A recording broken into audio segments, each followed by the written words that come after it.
When God gave those 10 commandments to Moses back there on Mount Sinai, he considered the struggles that his people would face trying to be like the rest of the world.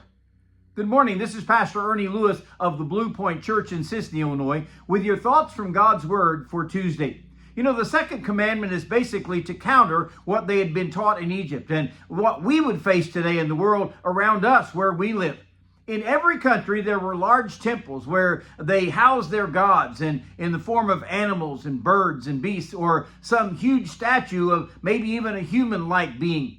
So he says in Exodus chapter 20 and verse 4, "You shall not make for yourself a carved image, any likeness of anything that is in heaven above, or that is in the earth beneath, or that is in the water under the earth.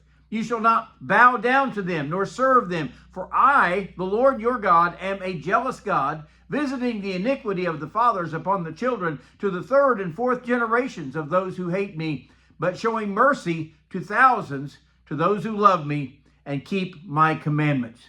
You know, just as the first commandment declared, "You shall have no other gods before me," this commandment is a warning against creating some likeness to bow down to. We should not need a visible likeness in order to worship our God. I don't even like a painting of an artist's conception of Jesus, because some make that painting as holy as God himself. Many may have visual reminders like wearing a cross around their neck or posting Bible verses in their home or their office. And I can see that being very helpful. But God made it very clear that there should be no image formed by man's hands that would become an object of our worship. They were to fashion no earthly beast or underwater creature to replace their God.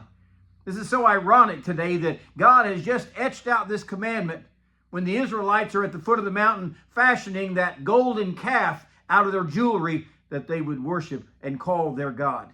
Even more than molding this golden calf, they bowed down. Aaron the priest said, "This is your God, O Israel, that brought you up out of the land of Egypt." How blasphemous was that? You know, God knew that man would quickly turn to his own creations to worship them. So the Lord reminded them, "For I am a jealous God." And why shouldn't I be? I mean, after all, I fashioned man, doing everything for him. God deserves our praise today. He also reminded them that he would judge these people for their iniquities, down to the third and fourth generations of those who hate him and rebel against him as their God. But he also reminds us he shows mercy to thousands, those who love him and those who keep his commandments. We must recognize that God is God, and we need no other images to worship, for he alone deserves our praise and our worship.